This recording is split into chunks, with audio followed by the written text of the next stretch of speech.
The outcomes have been decided during the outcome here, the final day of the regular season. Pacific with a win, rainy conditions, but they officially clinch that fifth and final playoff spot. They are happy all around. So's Cavalry. They managed to get the victory as well. They solidify the second spot, which means they will play in the 1-2 playoff game.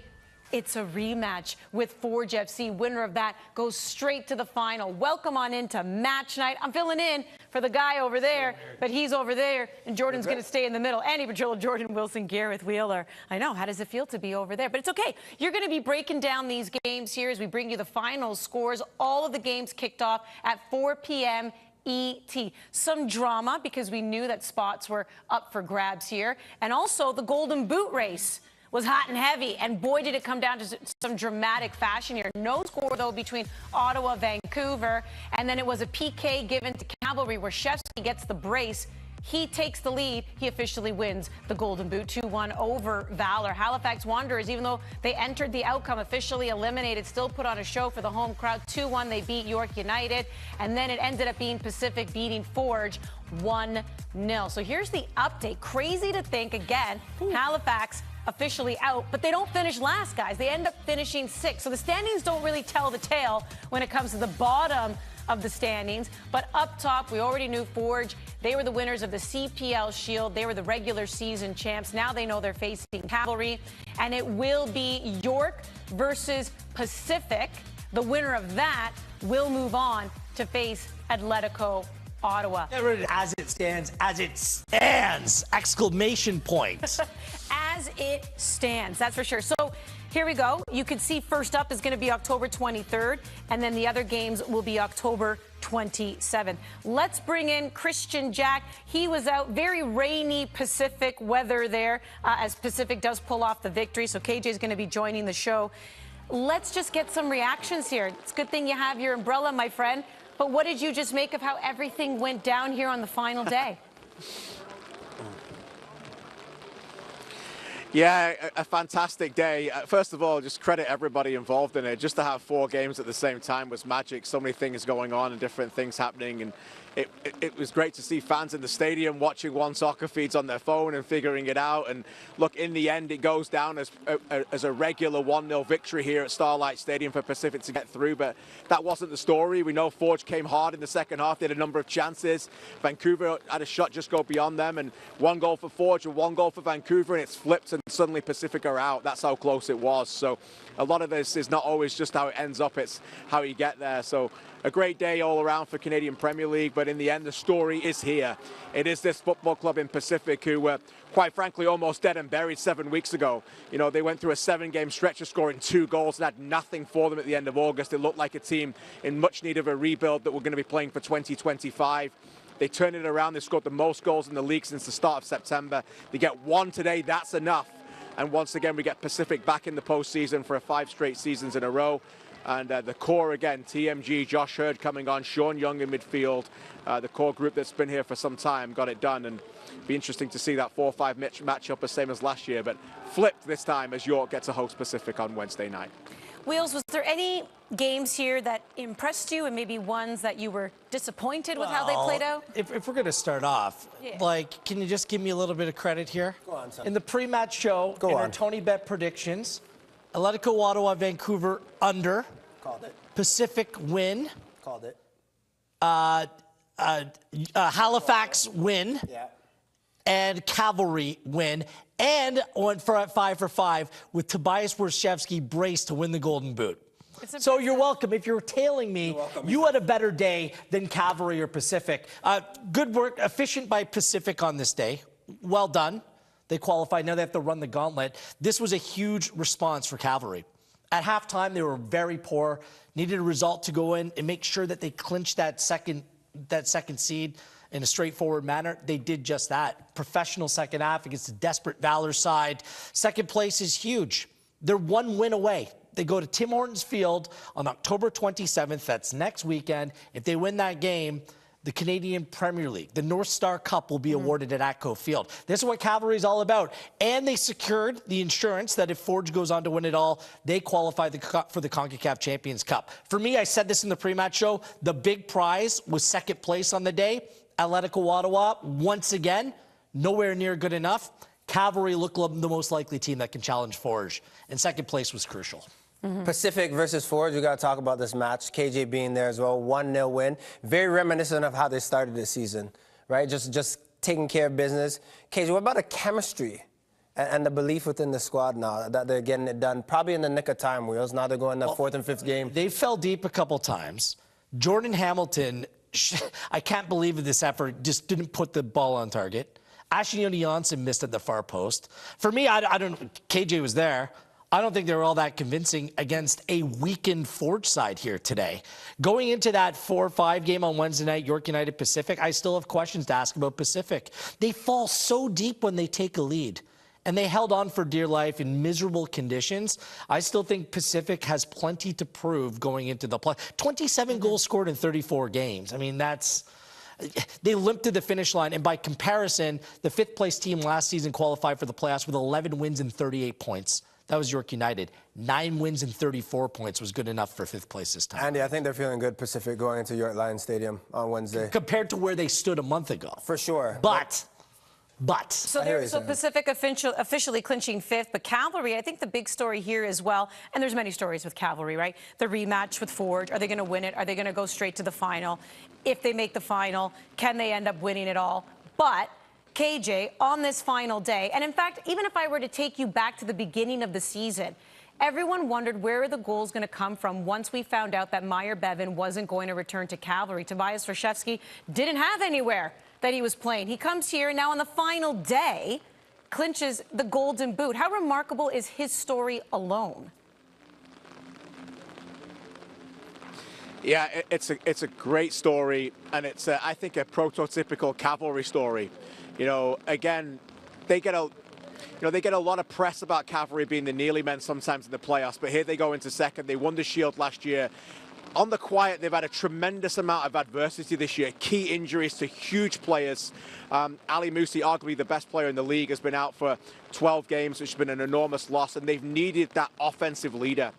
And at the start of the season, we thought, okay, well, Joe Mason's moved on. Meyer Bevan's the number 9. He moves on. And they bring in Tobias Warszewski. And this is the thing about Cavalry, is when they bring in players into that environment, it's a comfortable environment. It's an environment of winners. And it's so professional. And every single game you go out there, it doesn't matter whether you're new or whether you're an OG, whether you've been there the entire time, there's a Cavalry way. And you can really only say that about 2 clubs here. And yes, people will talk about Forge and the trophies that they've won, but Cavalry deserve a ton of credit for getting that second half performance again, for getting that second spot. And Warszewski's got 5 goals this month in 3 games to take that and steal it away from Ruben Del Campo. So all the credit in the world for him. His story is unique. Out of football for a year, played in Edmonton, former German youth international, incredibly technical, very good talent, obviously at youth level. Physically very imposing, but he's not a number 9. He can play as a false 9. He can play as an inside right, an inside left, out on the wing, holds the ball up very well. But he wills teams to win. He's almost like the CPL Haaland. When he runs, you feel like the ground is like breaking behind him. That's how much power he's got. So he's a menace. He's going to be a threat to Forge, and Cavalry be very excited now to get that second spot and have a new leader in Warszewski who's led them to the second spot. So every credit for them again. We almost had a second year in a row at the award ceremony where it would have been a joint winner with the same teams, because we know that it was Ollie Bassett. Are you pretending to be me? No, because I hate when people are sharing the trophy. Oh, when they share. Well, no, forget that. Meyer Bevan, Ollie Bassett, they shared it last year. We almost had Warszewski and Del Campo share it this year, 2 same teams, but Warszewski ends up running away from it. I do want to turn to a team that hasn't made it, that finishes last. There was so much promise for Valor this year. Valor was in the hunt. This day mattered to them. This game mattered to them. They could have snuck into that 5th and final spot. Then when you look at the standings, they actually end up last. You see their manager getting carded. He's taking his toys and he's leaving, and he leaves the bench and he's out. Not exactly the way you want the final day to go. KJ, watching this season closely, Wheels, Andy, you've seen a team that is playing better, but when I look at stats as well, 26 points they got last season and finished bottom of the table. Only 28. Too many draws. The times that they needed to get over the line and get the 3 points, they fell a bit short. And there are matches, Wheels, towards the end of the season that they were winning. I think those matches you have to be a bit more resolute, a bit more no nonsense, and get the job done. A likable team, a likable coach, but I think also Phil DeSantis, the way that he walked off the pitch tonight as well, it's just such a frustrating season because this was the core and the squad to do it if they were going to do it, and they still fell short. I just hope that some patience is preached, which isn't easy to request when you've never made the playoffs, because this is a completely different squad. They were fortunate even to be able to get back into the race after the way their season started, the 7 straight away from home. It was an absolute nightmare. The way that it played out was even worse. And the fact that they were able to bounce back, they have a squad now that is capable of competing over the course of a season. They're still missing some difference makers. I think the depth is finally there. There will be some questions about the manager as well.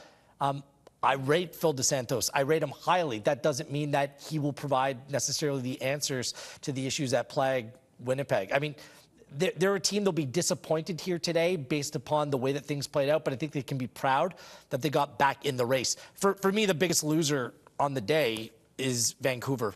Again, this team, again, in a game where you need to go in and win, regardless what happens at Pacific, there just isn't goals in this team. And the way that they finished the season, it was lethargic. Like, one win in their last 9 games, Andy, for a team that did at one point, just 2 weeks ago, control their own destiny. Vancouver's the biggest losers on the day for me. And they should be the most disappointed. Yeah, and we'll talk a little bit more about Vancouver. But again, as we go back to KJ there, Valor, as I said, they were in the hunt for a playoff position. But when you look at the standings, KJ, you wouldn't know it just based on them finishing last once again. But how do you wrap your head around the season that was for Valor?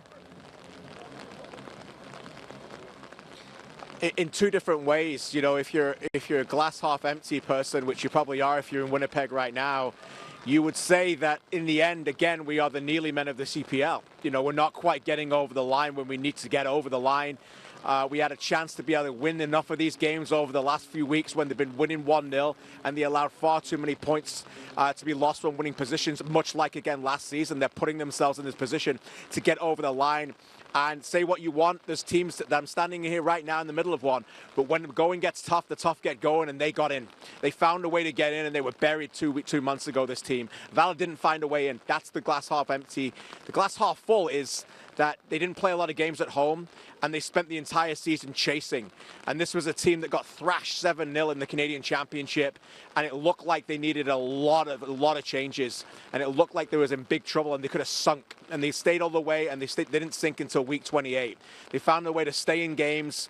And I know that that's a positive dressing room. They've got some good pieces. Modakudis is a top 10 centre-back in the league. Antonoglu will get, Player of the Year nomination votes, Player of the Year nominations votes, one of the top defenders in the league. He's been brilliant from wide areas. Campbell's been very good.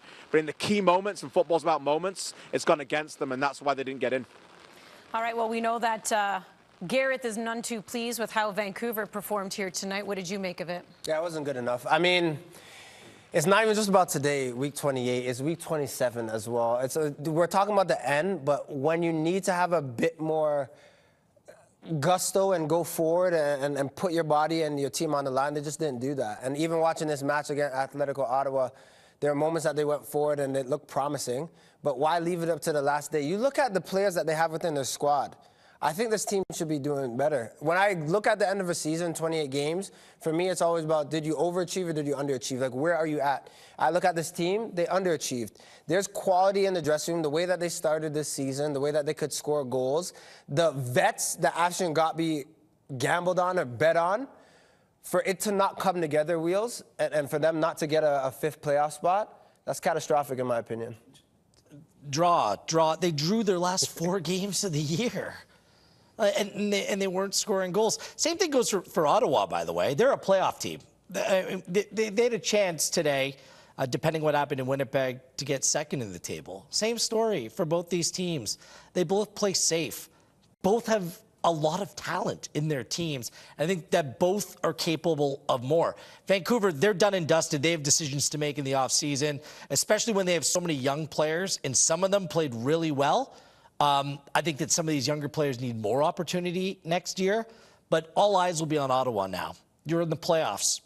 You're hosting a playoff game. This is a team that finished the season 5-6-3 at home with great home support, with excellent proven players in the Canadian Premier League. There's going to be extraordinary pressure, whether it's York United or Pacific playing at Ottawa next weekend.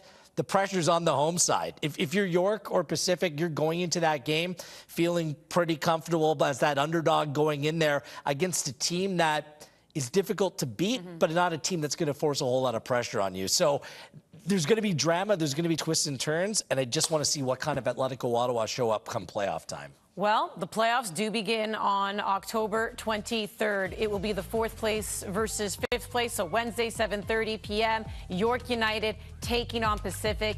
That's at York Lions Stadium in Toronto. All that action right here on One Soccer. Match night continues as we continue to break down the outcome, the final day of the CPL regular season.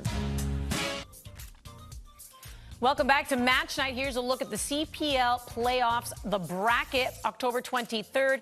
That will be 4 versus 5, York United Pacific. For the first time, York will be hosting a playoff game. Valor, we just finished talking about the teams that didn't make it, so we know that Valor, among the original teams in the CPL to have kicked off in 2019, they're the only ones still yet to make the playoffs. Vancouver, who's been in the league for a couple years now, also misses out on the playoffs. As we welcome you back to the show, Andy Jordan Wheels with you. Let's get to KJ also joining us live from Langford, BC, where he just watched Pacific pull off the victory to secure that 5th and final spot. What do you make of the first matchup we're going to see in this CPL playoff for 2024, KJ? Well, yeah, my mind goes back 51 weeks ago when I was in the stadium for that game, and it was the same teams, and this time it was Pacific who just got that 90th minute winner from Adonijah Reed. They're tense, guys. These games are tense. They're a knockout game football. It's like a cup competition, but means so much. The teams have just come off playing on the week, and then this team's got to fly there, just like York had to fly here. So the advantage is always with the home team. But what I make of it is that there's so much success on the line for the team that gets through it. You know, the way this team is built, the way this platform has been built now with this playoffs is that the team that can win that game suddenly carries so much momentum going forward. And yeah, they will be physically drained, but they'll have such more momentum going into that game next Sunday in Ottawa than what Ottawa will have. I just heard what Gareth was talking about. Ottawa just finished on a very disappointing day. Del Campo lost the Golden Boot. They had a high last week when they played arguably the best game of the season. They play a team that's got scored much in the lately and are out the playoffs and draw 0-0. And now have to wait to see who their opponent's going to be. So that's what I make of 4-5. It's going to be a very difficult game for both teams. It's going to be close. It's going to be entertaining. But the winner of that team who can survive and get through it will go to Ottawa thinking they've got a real chance, much like Pacific did last year when they dethroned Hamilton in the same match. You know, Jordo, you have been very good at being as objective as possible, but we know your heart, obviously, oftentimes is with York. I'm just saying. I don't know why he laughed. It's okay, go ahead. I don't know why he's laughing either. I heard something, I felt something, I'm like, what's going on over there? But I'm just saying, how do you think York's going to do here hosting their first ever playoff game? Big bro, big sis, you taught me to be objective, yeah? Let's look at the facts and the stats. Last 2 games with York, they've led in both of them against Pacific. They led today against Halifax. They lost both of those. That weighs on you going into a playoff game. I don't care what anyone says. I think York have had a successful season. Absolutely. I think Benjamin Moore has done a great job. I think that they have players that are committed to the process. But it's a must-win game, and you just lost your last 2. Pacific were down and out. We were talking months ago about this team and how they could maybe go for the record of least amount of goals scored in a season. Now they're playing in a 4-5 game. If I'm Pacific, I'm feeling great about my chances going to York Lions Stadium, specifically off the back end of just beating them last week. So if I'm looking at this 4-5 game, I think it's going to be very close, maybe 0-0, and it favors Pacific, even though they're playing York Lions at home.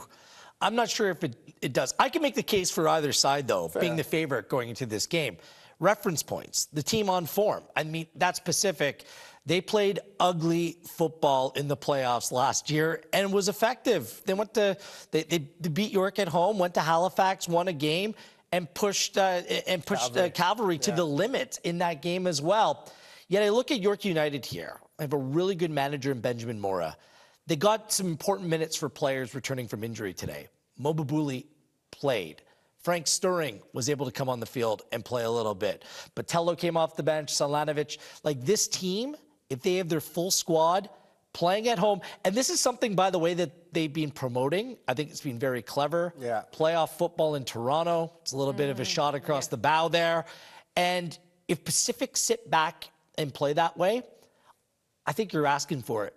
Because guys like Babuli, guys like Brian Wright, I know that he didn't score today, but he had the final touch before the Nimick goal. I think it was a decent enough performance for him. Playing your first ever home playoff game, you can make the argument York has never been in a better position to make some noise come playoff time. Fitness has been my concern, but if these players are back in the team, Jordan, I think that they can do some damage here. We do have ourselves another rematch, KJ, from last year's playoffs. That, of course, is the 1 and 2 spots, except reversed. It was Cavalry who finished first last year and Forge finishing second. But we know that in that 1 and 2 matchup last year, it was Forge who won and went straight to the final. What are you expecting this time around? Yeah, again, we've got a very fascinating storyline. Much like the 4-5 game is flipped, the 1-2 game is flipped. And we know how that worked out last year favoring the away team. You know, when you put it all in the mixer and you put it all together, in the end, you put it and you bake it, it's always Forge and Cavalry. And here we go again. The heavyweights with so much on the line. Hosting that game in the final game on the 9th of November means the world to these two teams. And it's going to be not a game where we know we're going to think we're going to play you again. It's going to be everything. This Forge team, Bobby Smidio is just walking past us right now. He's got a smile on his face. He does not worry about this game. He didn't worry about last week's game. They lifted a shield. He's very, very confident. I've said it before. It's the best Forge team we've ever seen in the Canadian Premier League regular season. Now they've got to go back that up and try and do something that they're motivated to do to win the double. And if they're going to win the double, who's in their way? Don't look now. It's Tommy Wheeldon Jr. and it's Cavalry again. And it has to be said, in the playoffs, what happens? Forge wins against Cavalry all the time. So we'll find out. Forge are overwhelming favorites. Until Cavalry show us otherwise, we're going to have to say it's going to be Forge. But Cavalry, don't write them out. I said all along, they've been excellent the last second half of the season. It makes for a fantastic storyline. It could be round 1 of a 2-round heavyweight bout. But for now, Forge at home, they're the favorites. KJ, appreciate you taking the time. We're going to let you go and dry off and get warm. That is Christian Jack joining us after taking in that Pacific Forge game. And I might bite my tongue, and it's true, because every time you do see Forge maybe dipping and you question it, they find a way to win and do something. But I still have to come at you with, 2 straight losses heading into postseason. Are they going to have some difficulty scoring? What about Para, who we know has been suspended for 3 games? They can appeal that. We're waiting to hear a little bit more. But here's the thing. Like, if they win the 1-2 and go straight to the final, that only ends up being, 2 games that they're going to play. What's going to be the situation with him? So how much does that change the complexion and possibly your belief that they can get it done again? Forge is the deepest and best squad in the Canadian Premier League. I'll be shocked if they don't host another final this time around. Look, like in the run-in to the end of the season, it's Cavs season. Once the final whistle went, the calendar flips, it's Forge season. Playoff time, Forge are dominant. And by the way, home field advantage is so critically important in this rivalry. Cavalry haven't won in Hamilton since 2021. The last 8 games there, they haven't come away with a victory. It's been a bit of a nightmare. We all know what happened playing for the North Star Cup last year in the final in extra time. They had a 1-0 lead. Poof, went away just like that, lost 2-1. They've lost twice, 2-1 at Tim Hortons Field this year. Today's game, there are 4 or 5 players on the field, at least for Forge, that started the game that won't even see the field come playoff time. No Becker, no Hujabrapor, no Mpoma, no Matusala played, no Badibanga. Like, these guys are professional. They've been here before, and they probably needed a little bit more rest. So, look, Cavalry being the best team in the Canadian Premier League on balance the last 6 or 7 weeks, but going into Hamilton, playing Forge, good luck to Cavalry. And we know Forge, well, they'll always find a way to be motivated. The storyline may be more for us, which makes it a lot of fun, is that they're trying to do something that no team has done before, win the Shield and the Cup in the same year. But how are you feeling about Forge? I wonder if Forge is even fearing Cavalry at this point. I look at this squad and the depth that they have and the way that they walk around, and I'm going to say it's a tad bit arrogant, but it's also deserved. I mean, when it comes to crunch time, they always get it done in the Canadian Premier League. I feel like they have to be the front runners, but then the flip side of me, I say if there's a team to do it, I know KJ said it last week that maybe it's Atletico Ottawa. I always thought it was really a two-man race between Cavalry and Forge.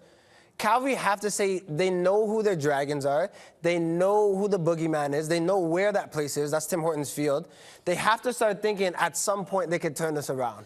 They have a deep squad as well. They have players coming off the bench. I saw Lowell Wright today coming off the bench, Trafford as well. They have players that can go and hurt Forge. But are they going to do it? The mentality has to flip. And you've talked about this. Like, come playoff time, Cavalry doesn't win. And guess what Tommy Wheeldon Jr., after running the regular season last year, said about the final? Said it was a bonus. A bonus. This time around, it's everything. Cavalry's season will be judged upon how they fare here come playoff time. Look, they could host a final still. Go to Hamilton, win that game, and really put the control back in your own hands. Because another, final at Tim Hortons Field, I mean, it's going to be difficult for anyone to go in. Forge only lost twice at home all season long. And that includes playing MLS teams. Yeah, Cavalry, this was still in the first year, 2019, when it was a home and away, hosted that final game. And we just know that after dominating the 2 seasons, that's when they had the 2 seasons at the time, it was complete shock when Forge pulled off the victory. There's so many storylines between Cavalry and Forge, but you bet, get it done in the 1 and 2 for Cavs. You end up hosting, you go straight to the final, and then you assess the situation from there. Not a bonus this time around. It's not a bonus this time around. So York Pacific, the winner of that, will move on to face third place Atletico Ottawa. That's the doubleheader on Sunday, and that game will get things going at 1 p.m. ET, and then the first and second. We'll know one of the finalists after that game ends. That begins at 4 p.m. Eastern.